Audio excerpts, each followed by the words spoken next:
पर सुनवाई इस पूरे मामले की जारी होगी। तो माननीय सर्वोच्च न्यायालय को जो रेस्पोंडेंट्स यानी कि भारत सरकार ने कहा कि हम डे टू डे सुनवाई के लिए तैयार हैं। आप पूरे मामले को, क्योंकि ये पार्लियामेंट का कानून है, पार्लियामेंट के कानून को आप इस तरह से स्टे नहीं कर सकते हैं। और माननीय सर्वोच्च न्यायालय ने सॉलिसिटर जनरल ऑफ इंडिया के बात को माना है और उन्होंने संशोधन को स्टे नहीं किया है। सिर्फ उन्होंने उनके 2 पॉइंट पे सॉलिसिटर जनरल के बात को रिकॉर्ड पे लेकर के और अगली तारीख 5 मई मुकर्रर कर दिया है और 5 मई से इस मामले की सुनवाई शुरू हो जाएगी। सर, यथास्थिति की बात कही, यथास्थिति को कैसे लिया जाए? नहीं, यथास्थिति मैंने आपको बताया कि 2 मुद्दों पर कि जो काउंसिल में और बोर्ड में अपॉइंटमेंट का जो मामला है वो अगली तारीख तक जो स्टेटमेंट सॉलिसिटर जनरल ने दिया है कि कोई अपॉइंटमेंट नहीं होगा।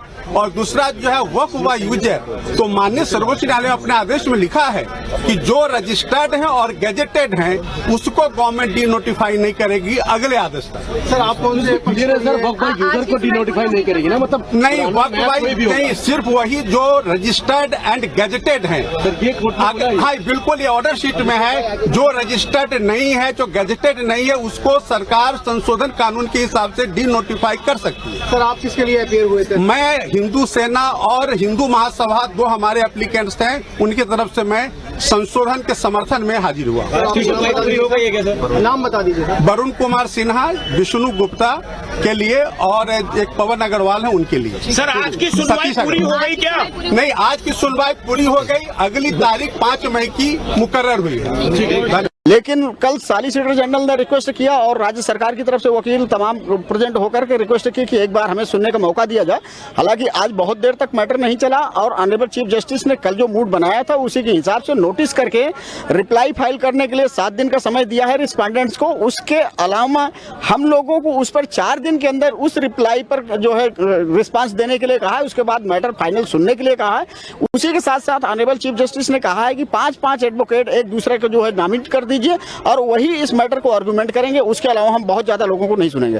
तो सर, क्या पिटिशनर जो है जिन्होंने वक्त को लेकर फाइल करता वो सहमत है इन सब से अभी तक जो हो रहा है? नहीं, अभी तक जो हुआ है वो पिटिशनर्स के फेवर में ही हुआ है, तो इसलिए वो उस पर सहमत है। अगर मान लीजिए कोई चीज पिटिशनर के फेवर में नहीं है तो कोर्ट पिटिशनर या रिस्पोंडेंट के आधार पर नहीं रन करती है, कोर्ट जस्टिस के आधार पर रन करती है। इसलिए कोर्ट ने जो किया उसका हम स्वागत करते हैं। Thank you. हमारे काउंसिल में निजाम पाशा आपको बताएंगे। पाशा साहब बताइए। भाई कमल भाई क्या कर रहे हो? निजाम पाशा ने इंटरिम ऑर्डर पास किया है। निजाम पाशा सुप्रीम कोर्ट ने अंतरिम आदेश पास किया है। All appointments of council and waqf board have been stayed until the matter is heard. No appointment will be made to the waqf council or to the waqf board. मैं पकड़ ले रहा हूँ ना, मैं पकड़ ले रहा हूँ। उसके अलावा all existing waqfs, all waqfs including waqfs by user which are notified, registered, gazetted, etc. will be protected and will not be their nature and character will not be changed while the matter is being heard. ये अंतरिम आदेश interim order supreme court ने पास किया।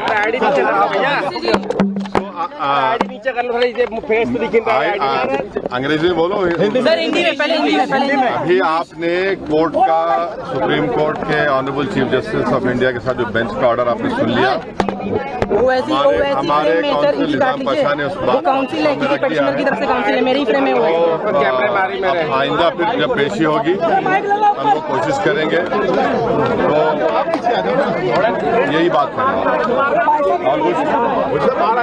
और नहीं, अभी जो supreme court ने तो कह दिया है कि वक्फ बाय यूजर पे सुप्रीम कोर्ट ने 12 में स्टे लगाया है और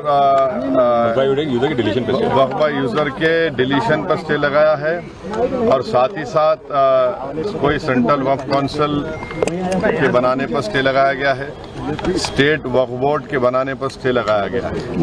पूरे आज के फैसले से आप मुतमईन हैं सर, क्योंकि कल सुप्रीम कोर्ट 3 डायरेक्शन देने वाला था, लेकिन आप सेटिस्फाई है सुप्रीम कोर्ट आज का जो फैसला है उससे आप सेटिस्फाई हैं सर? कितना आश्वस्त? देखिए, मैं joint working committee of parliament का मेंबर था।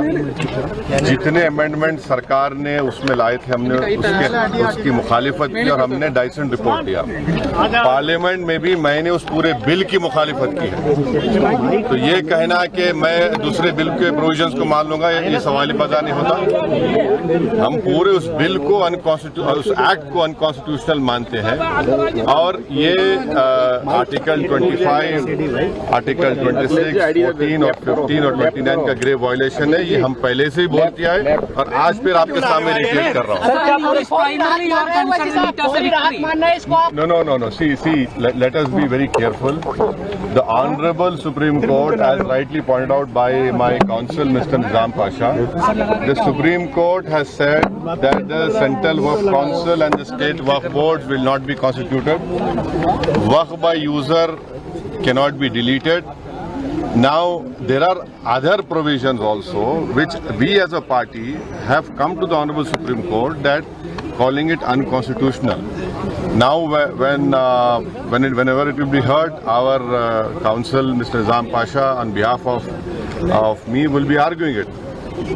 As you know very well that during the deliberations of the Joint Working Committee, I have given a Dyson report opposing all the amendments that were proposed by the government. And during the debate in the Parliament on the consideration or passing of that bill, I have opposed each and every amendment. I have called it unconstitutional. I still call this law as unconstitutional, as violating the fundamental rights of Article 14, 15, 25, 26 and 29. So our legal battle will continue to ensure that this act, against this act will continue.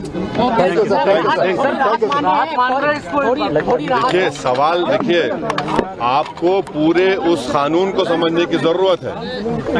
अब 5 साल का मुसलमान practising रहेगा, 5 साल practising मुसलमान का तो रहेगा। अब उसको कौन डिसाइड करेगा?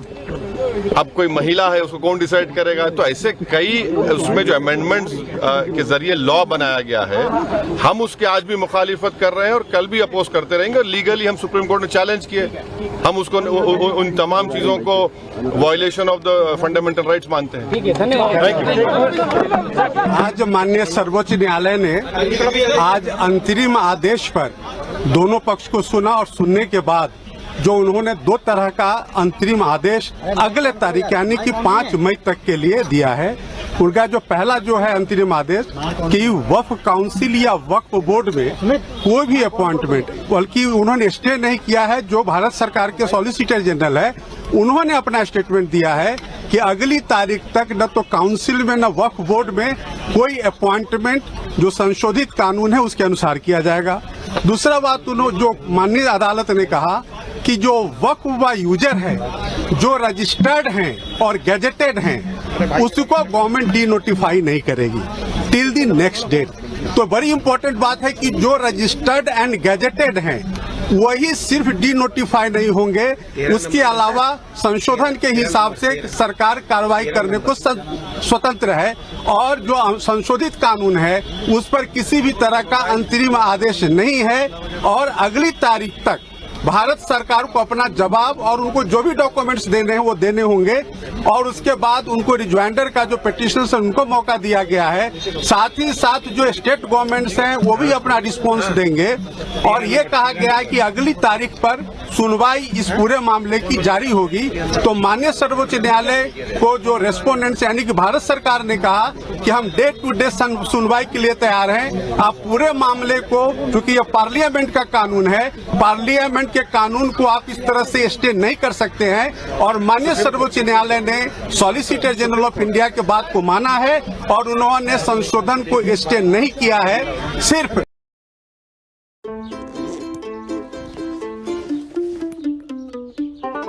अपनों से दूर होते हैं आप कभी कभी, इसीलिए अब टेस्ट बुक कीजिए कहीं से भी।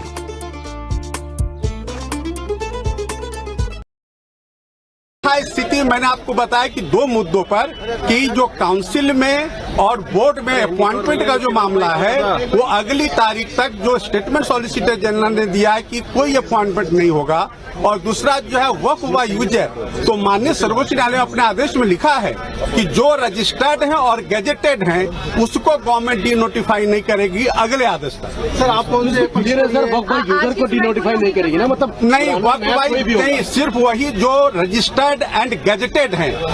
हाँ बिल्कुल, ये ऑर्डर शीट में है, जो रजिस्टर्ड नहीं है, जो गेजेटेड नहीं है उसको सरकार संशोधन कानून के हिसाब से डी नोटिफाई कर सकती है। सर आप किसके लिए अपीयर हुए थे? मैं हिंदू सेना और हिंदू महासभा दो हमारे एप्लीकेंट्स हैं, उनकी तरफ से मैं संशोधन के समर्थन में हाजिर हुआ।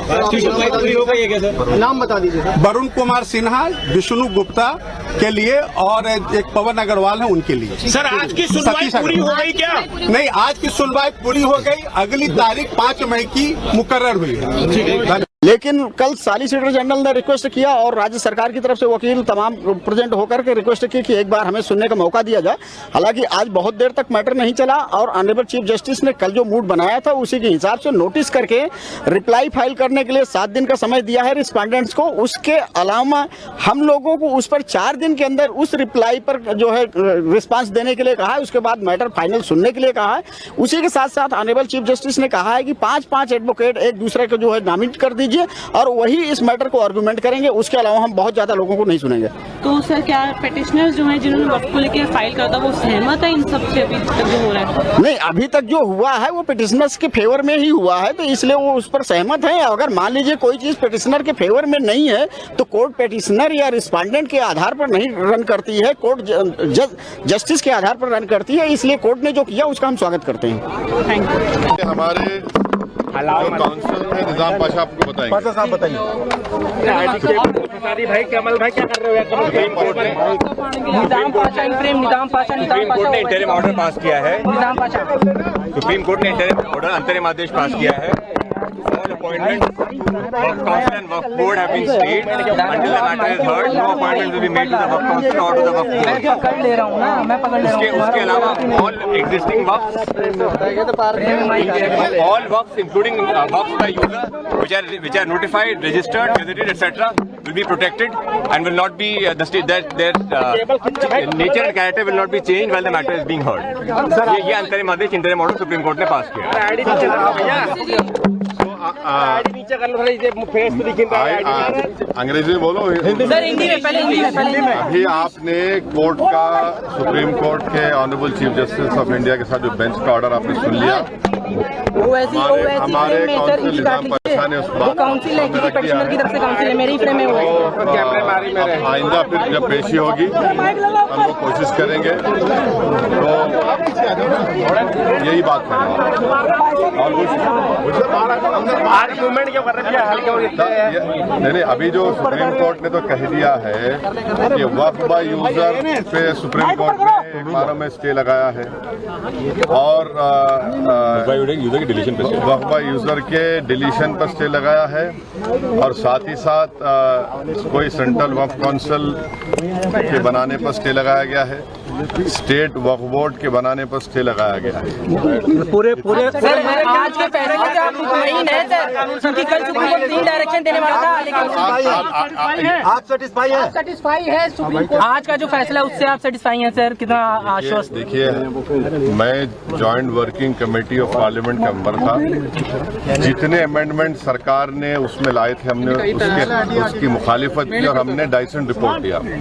पार्लियामेंट में भी मैंने उस पूरे बिल की मुखालिफत की है। तो ये कहना कि मैं दूसरे बिल के प्रोविजंस को मान लूंगा, ये सवाल पैदा नहीं होता। हम पूरे उस बिल को उस एक्ट को अनकॉन्स्टिट्यूशनल मानते हैं और ये आर्टिकल 25, आर्टिकल 26, 14 और 15 और 29 का ग्रेव वायलेशन है। ये हम पहले से ही बोल किया है और आज फिर आपके सामने रिपीट कर रहा हूँ। No. See, let us be very careful. The Honorable Supreme Court, as rightly pointed out by my counsel, Mr. Nizam Pasha, the Supreme Court has said that the Central Waqf Council and the State Waqf Boards will not be constituted. Waqf by user cannot be deleted.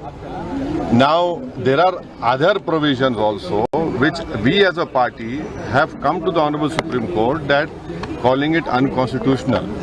Now, whenever it will be heard, our counsel, Mr. Nizam Pasha, on behalf of me, will be arguing it. As you know very well that during the deliberations of the Joint Working Committee, I have given a Dyson report opposing all the amendments that were proposed by the government. And during the debate in the Parliament on the consideration or passing of that bill, I have opposed each and every amendment. I have called it unconstitutional.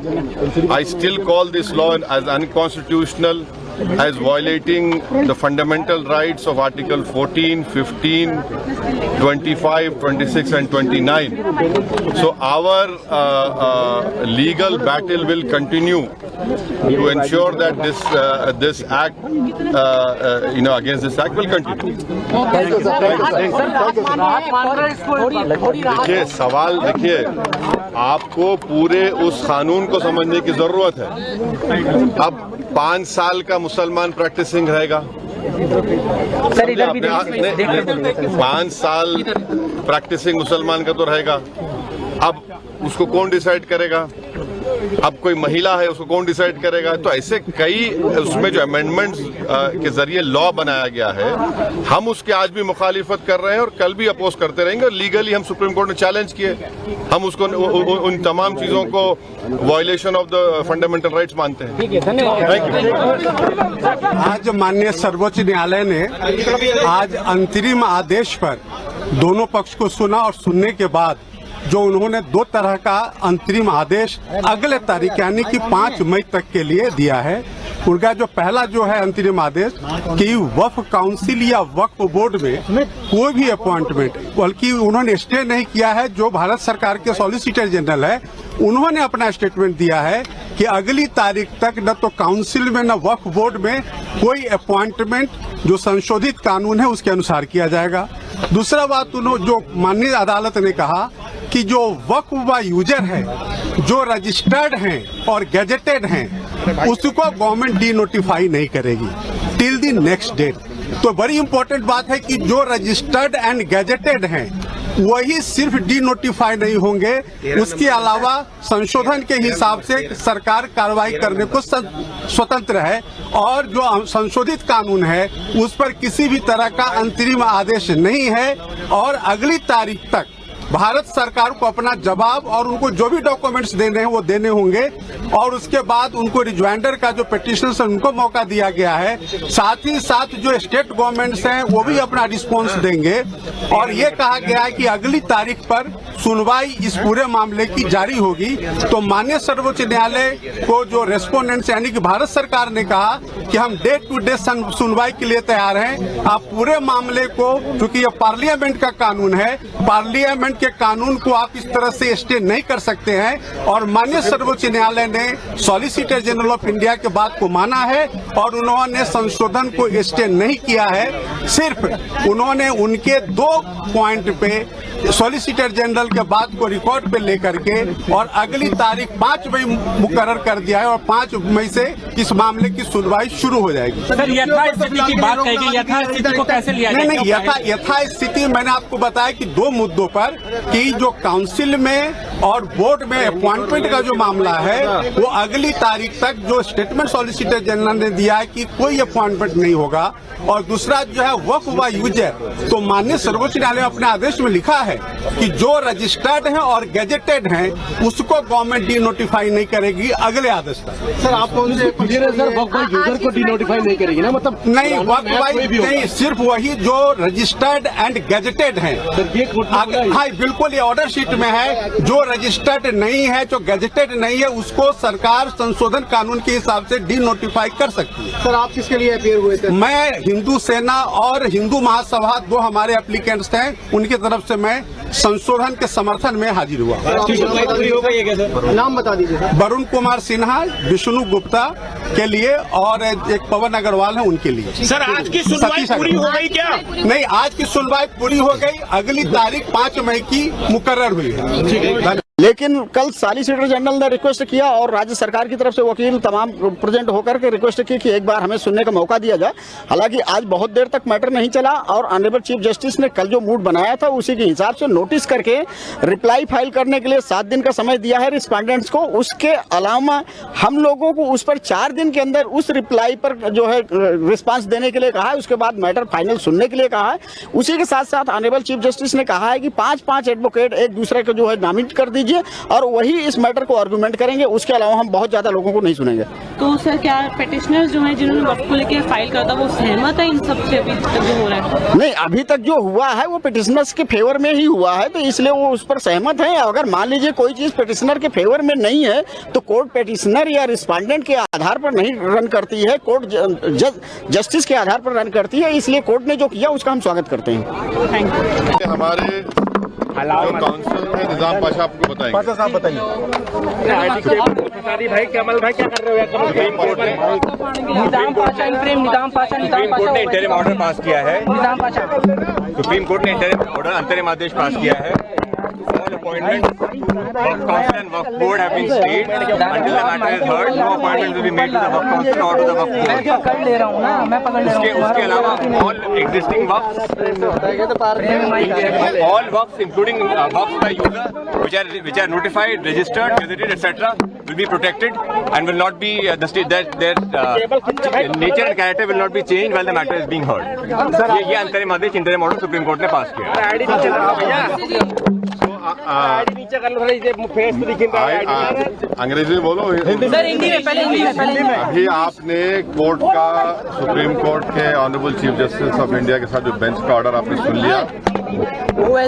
हमारे council निजाम पाशा ने उस बात council है, किसी petitioner की तरफ से council है, मेरे ही फ्रेम में हुआ है।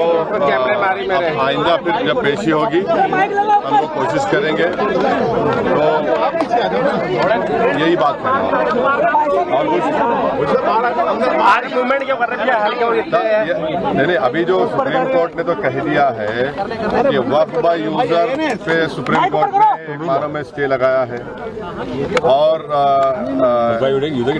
वक्फ बाय यूजर के डिलीशन पर स्टे लगाया है और साथ ही साथ कोई सेंट्रल वक्फ काउंसिल के बनाने पर स्टे लगाया गया है, स्टेट वक्फ बोर्ड के बनाने पर स्टे लगाया गया है। पूरे सर आज के फैसले से आप मुतमईन हैं सर? क्योंकि कल सुप्रीम कोर्ट 3 डायरेक्शन देने वाला था, लेकिन आप सेटिस्फाई है सुप्रीम कोर्ट आज का जो फैसला उससे आप सेटिस्फाई हैं सर? कितना आश्वस्त? देखिए, मैं joint working committee of parliament का मेंबर था। जितने अमेंडमेंट सरकार ने उसमें लाए थे हमने उसकी मुखालिफत की और हमने डाइसेंट रिपोर्ट दिया। पार्लियामेंट में भी मैंने उस पूरे बिल की मुखालिफत की है। तो ये कहना कि मैं दूसरे बिल के प्रोविजंस को मान लूंगा, ये सवाल पैदा नहीं होता। हम पूरे उस बिल को उस एक्ट को अनकॉन्स्टिट्यूशनल मानते हैं और ये आर्टिकल 25, आर्टिकल 26, 14 और 15 और 29 का ग्रेव वायलेशन है। ये हम पहले से ही बोल दिया है और आज फिर आपके सामने रिपीट कर रहा हूँ। No. See, let us be very careful. The Honorable Supreme Court, as rightly pointed out by my counsel, Mr. Nizam Pasha, the Supreme Court has said that the Central Waqf Council and the State Waqf Boards will not be constituted. Waqf by user cannot be deleted. Now, there are other provisions also which we as a party have come to the Honorable Supreme Court that calling it unconstitutional. Now, whenever it will be heard, our counsel, Mr. Nizam Pasha, on behalf of me, will be arguing it. As you know very well that during the deliberations of the Joint Working Committee, I have given a dissent report opposing all the amendments that were proposed by the government. And during the debate in the Parliament on the consideration or passing of that bill, I have opposed each and every amendment. I have called it unconstitutional. I still call this law as unconstitutional. as violating the fundamental rights of Article 14, 15, 25, 26 and 29. So our legal battle will continue to ensure that this act, against this act will continue. देखिए सवाल, देखिए आपको पूरे उस कानून को समझने की जरूरत है। अब 5 साल का मुसलमान प्रैक्टिसिंग रहेगा, सर इधर भी 5 साल प्रैक्टिसिंग मुसलमान का तो रहेगा। अब उसको कौन डिसाइड करेगा? अब कोई महिला है, उसको कौन डिसाइड करेगा? तो ऐसे कई उसमें जो अमेंडमेंट्स के जरिए लॉ बनाया गया है, हम उसके आज भी मुखालिफत कर रहे हैं और कल भी अपोज करते रहेंगे। और लीगली हम सुप्रीम कोर्ट में चैलेंज किए, हम उसको उन तमाम चीजों को violation of the fundamental rights मानते हैं। Thank you. आज माननीय सर्वोच्च न्यायालय ने आज अंतरिम आदेश पर दोनों पक्ष को सुना और सुनने के बाद जो उन्होंने 2 तरह का अंतरिम आदेश अगले तारीख यानी कि 5 मई तक के लिए दिया है। उनका जो पहला जो है अंतरिम आदेश कि वक्फ काउंसिल या वक्फ बोर्ड में कोई भी अपॉइंटमेंट, बल्कि उन्होंने स्टे नहीं किया है। जो भारत सरकार के सॉलिसिटर जनरल है उन्होंने अपना स्टेटमेंट दिया है कि अगली तारीख तक न तो काउंसिल में न वक्फ बोर्ड में कोई अपॉइंटमेंट जो संशोधित कानून है उसके अनुसार किया जाएगा। दूसरा बात उन्होंने जो माननीय अदालत ने कहा कि जो वक्फ व यूजर है जो रजिस्टर्ड हैं और गैजेटेड हैं उसको गवर्नमेंट डी नोटिफाई नहीं करेगी टिल द नेक्स्ट डेट। तो बड़ी इंपॉर्टेंट बात है कि जो रजिस्टर्ड एंड गैजेटेड हैं वही सिर्फ डी नोटिफाई नहीं होंगे, उसके अलावा संशोधन के हिसाब से सरकार कार्रवाई करने को स्वतंत्र है। और जो संशोधित कानून है उस पर किसी भी तरह का अंतरिम आदेश नहीं है और अगली तारीख तक भारत सरकार को अपना जवाब और उनको जो भी डॉक्यूमेंट्स देने हैं वो देने होंगे। और उसके बाद उनको रिज्वाइंडर का जो पिटिशनर्स है उनको मौका दिया गया है। साथ ही साथ जो स्टेट गवर्नमेंट्स हैं वो भी अपना रिस्पॉन्स देंगे।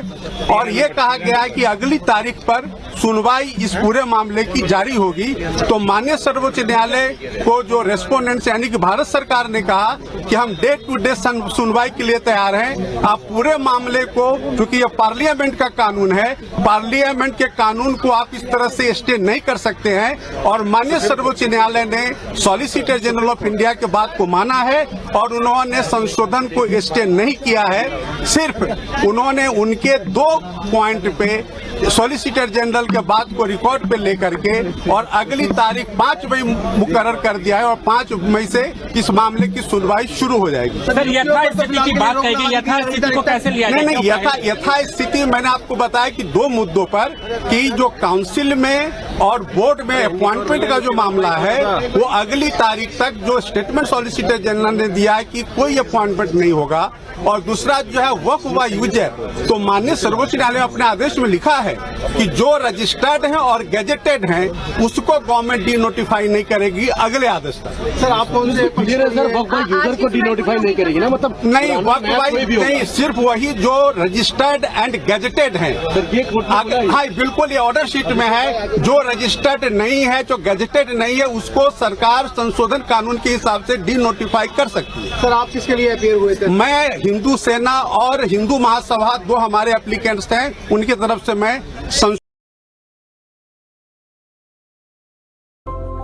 Introducing Instagram Teen Accounts. Automatic protections for who can contact them and the content they can see.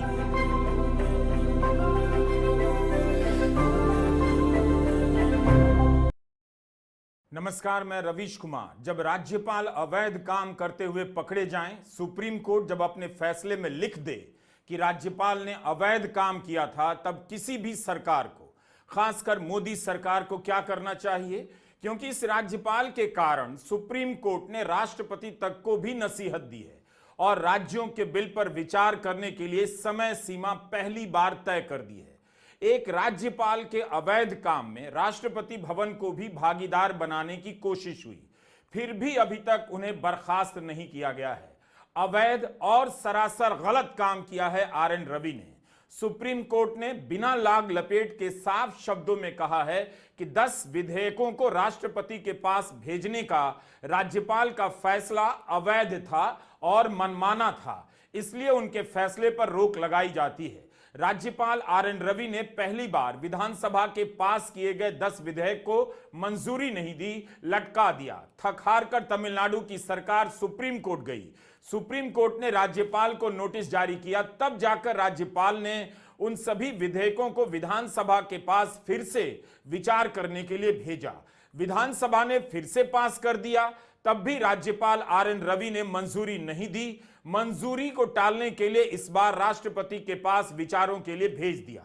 इस खेल में राष्ट्रपति को शामिल कर लिया गया, लेकिन कोर्ट ने राष्ट्रपति से लेकर राज्यपाल और केंद्र सरकार सबको सामने से धर लिया है और बता दिया है कि अब यह नहीं चलेगा। इस केस में राज्यपाल के बचाव में भारत सरकार के अटॉर्नी जनरल आर. वेंकट रमणी ने पैरवी की, लेकिन तमिलनाडु सरकार की तरफ से वरिष्ठ वकील अभिषेक मनु सिंघवी की दलीलें भारी पड़ गईं। देश के इतिहास में पहली बार हुआ है कि विधानसभा में पास हुए विधेयकों को सुप्रीम कोर्ट के आदेश के आधार पर नोटिफाई किया गया है, राज्यपाल के दस्तखत से नहीं। क्यों हुआ है ऐसा? क्योंकि तमिलनाडु के राज्यपाल अवैध काम करते हुए पकड़े गए हैं। राज्यपाल को राज्य में संविधान का संरक्षक माना जाता है। जब वही अवैध काम करते हुए पकड़े जाएं तो क्या किया जाना चाहिए था? 8 अप्रैल को सुप्रीम कोर्ट का फैसला आया, 12 अप्रैल हो गया, लेकिन तमिलनाडु के राज्यपाल आर.एन. रवि के खिलाफ कोई एक्शन नहीं हुआ। ना तो इन्हें बर्खास्त किया गया है, ना तबादला हुआ है, ना ही ऐसा कुछ इरादा दिखता है। राज्यपाल पर सिर्फ विधानसभा में पास बिलों को रोकने का ही आरोप नहीं था, 2 आरोप और थे। तमिलनाडु सरकार ने कुछ अधिकारियों के खिलाफ भ्रष्टाचार के मामले में कार्रवाई के लिए अनुमति मांगी थी। उस फाइल पर भी राज्यपाल आर.एन. रवि लंबे समय तक बैठे रहे। संविधान के अनुच्छेद 316 के तहत तमिलनाडु राज्य सेवा आयोग के सदस्यों की नियुक्ति के प्रस्तावों को भी राज्यपाल ने मंजूरी देने में देरी की, प्रस्ताव को लटका दिया। अक्टूबर 2023 से सुप्रीम कोर्ट यह मामला सुन रहा है। सुप्रीम कोर्ट के जस्टिस जे.बी. पारदीवाला और जस्टिस आर. महादेवन की बेंच का यह फैसला ऐतिहासिक तो है, लेकिन किसी भी सरकार को, राजनीतिक दल को शर्मिंदा करने वाला है।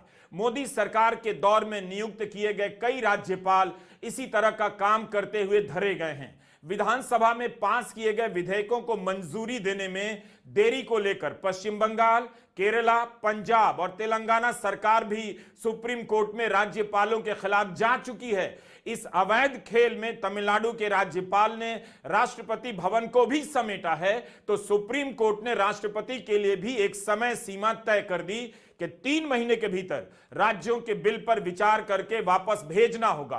पहली बार ऐसा किया गया है। यही नहीं, केंद्र सरकार की भी जवाबदेही तय कर दी गई है। विचार करने के नाम पर चल रहे इस खेल को सुप्रीम कोर्ट ने हमेशा हमेशा के लिए खत्म कर दिया। आर.एन. रवि को इसलिए भी बर्खास्त कर देना चाहिए क्योंकि तमिलनाडु सरकार ने जब अक्टूबर 2023 में राज्यपाल को नोटिस जारी किया, उसके बाद भी राज्यपाल ने विधानसभा में दोबारा पास किए गए विधेयकों को मंजूरी नहीं दी और राष्ट्रपति के पास विचार के लिए भेज दिया। यह सब तब हुआ जब यह मामला सुप्रीम कोर्ट की निगरानी में आ चुका था, सुनवाई चल रही थी। आर.एन. रवि 18 नवंबर 2021 को तमिलनाडु के राज्यपाल बनाए गए। राज्य में आई डीएमके सरकार ने 13 जनवरी 2020 से लेकर 28 अप्रैल 2023 के बीच 12 बिल पास कर मंजूरी के लिए राज्यपाल के पास भेजा।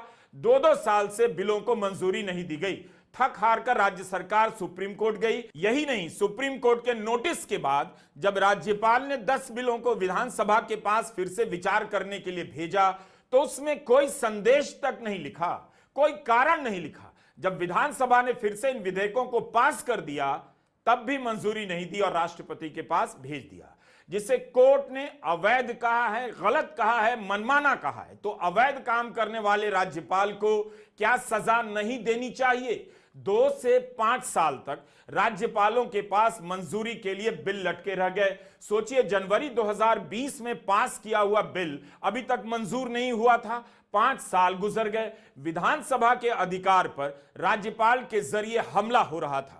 डीएमके की सरकार का एक तरह से आधा या उससे भी ज्यादा कार्यकाल खत्म हो गया। यह सरासर किसी सरकार को काम करने से रोकने के समान है। इस तरह के मामले विपक्ष की सरकारों में ही देखने को मिले। तेलंगाना में भी सितंबर 2022 में पास किए हुए 10 बिल पर जब मंजूरी नहीं दी गई तो उस समय की केसीआर सरकार सुप्रीम कोर्ट गई। इस फैसले को पढ़ते हुए यही लगता है कि राज्यपाल ने अपने अवैध काम में सबको हिस्सेदार बना लिया है या सब इसमें शामिल थे। केंद्र सरकार से लेकर राष्ट्रपति भवन तक तमिलनाडु के राज्यपाल संवैधानिक पद पर बैठे हुए और सुप्रीम कोर्ट के नोटिस को छकाते हुए राष्ट्रपति के पास विधेयक को भेज देते हैं, यानी राष्ट्रपति भवन का भी इस्तेमाल करते हैं। सवाल है कि यह दुस्साहस किसके संरक्षण से आता है? जवाब है इनके संरक्षण से आता है। हमने आपको कई बार बताया है कि इलेक्टोरल बॉन्ड का कानून असंवैधानिक निकला, सुप्रीम कोर्ट ने पाया। यह कानून किसने बनाया था? मोदी सरकार ने। आईटी एक्ट में संशोधन असंवैधानिक निकला, लेकिन यह तो अलग ही मामला है। जो संविधान के संरक्षक हैं वही अवैध काम कर रहे हैं। तो आप मोदी सरकार के दौर की राजनीतिक डिजाइन देख लीजिए, संविधान का कितना आदर सम्मान हो रहा है। हर समय 60 और 70 के दशकों का किस्सा याद दिलाकर पिछले 11 साल की करतूतों पर आप पर्दा नहीं डाल सकते। राज्यपाल रवि के बारे में सुप्रीम कोर्ट के फैसले की भाषा पर गौर कीजिए। यह केवल फैसला नहीं बल्कि निर्देश है। अवैध काम करते हुए पकड़े गए और क्या करना चाहिए वह भी सुप्रीम कोर्ट ने बता दिया। कोर्ट ने कहा राज्यपाल ने पंजाब के मामले में सुप्रीम कोर्ट के फैसले को बहुत ही कम सम्मान के साथ देखा है। अपने दायित्व को निभाते हुए दूसरे बाहरी विचारों को ज्यादा महत्व दिया है। इसलिए अदालत के पास यह आदेश देने के अलावा कोई दूसरा विकल्प नहीं बचता कि संविधान के अनुच्छेद 142 द्वारा दी गई शक्तियों का उपयोग कर इन 10 विधेयकों को उसी तिथि से स्वीकृत करार दे दिया जाए जिस दिन राज्य विधानसभा ने इन विधेयकों को दोबारा पास कर राज्यपाल के सामने पेश किया था। आरएन रवि को लेकर यह पहला विवाद नहीं है। कभी मंत्री को शपथ दिलाने से इनकार कर देते हैं तो कभी विधानसभा में अभिभाषण पढ़े बिना सदन से बाहर चले जाते हैं, लेकिन कुछ नहीं होता। डीएमके इन्हें हटाने की मांग कई बार कर चुकी है। अब तो सुप्रीम कोर्ट ने इस राज्यपाल के अतिक्रमण को भी पकड़ लिया और तमाम आरोपों पर मुहर लगा दी है, लेकिन मोदी सरकार में गलती की सजा नहीं दी जाती। अगर सुप्रीम कोर्ट के इस फैसले के कारण आरएन रवि को बर्खास्त कर दिया जाएगा तो फिर इस फैसले के आधार पर कई राज्यपालों को बर्खास्त करना पड़ जाएगा, क्योंकि कई राज्यों की विधानसभाओं के पारित विधेयकों को राज्यपालों ने रोका है। पंजाब में भी तत्कालीन राज्यपाल बनवारी लाल पुरोहित ने विधानसभा में पास किए गए बिलों को मंजूरी नहीं दी। इस मामले में सुप्रीम कोर्ट ने राज्यपाल को कड़ी फटकार लगाई और कहा कि वे आग से खेल रहे हैं। तत्कालीन चीफ जस्टिस डी.वाई. चंद्रचूड़ की अध्यक्षता वाली पीठ ने राज्यपाल से कहा था कि विधिवत निर्वाचित विधानसभा द्वारा पारित विधेयकों के मार्ग को बाधित ना करें। पंजाब के राज्यपाल को चेतावनी देते हुए सुप्रीम कोर्ट ने कहा कि राज्यपाल ऐसा कैसे कर सकते हैं? ये निर्वाचित सदस्यों द्वारा पारित विधेयक हैं। क्या हम संसदीय लोकतंत्र बने रहेंगे? यह बेहद गंभीर मामला है। यह सवाल किसके दौर में उठा? प्रधानमंत्री नरेंद्र मोदी के दौर पर। क्या कुछ हुआ? आप जानते हैं, कुछ नहीं हुआ। बनवारी लाल पुरोहित ने इस फैसले के कुछ महीने बाद इस्तीफा दे दिया। इस कारण से दिया या किसी और कारण से साफ नहीं, लेकिन आप देखिए कि आग से खेलने का यह काम केवल पंजाब और तमिलनाडु तक सीमित नहीं है। हम अलग अलग उदाहरण इसलिए दे रहे हैं, बार बार इसलिए बता रहे हैं, आगे पीछे की घटनाएं बता रहे हैं, ताकि आपको याद आ सके कि 11 साल में कैसे संवैधानिक प्रावधानों में खाली जगहों को, अपवादों को खोज खोज कर संविधान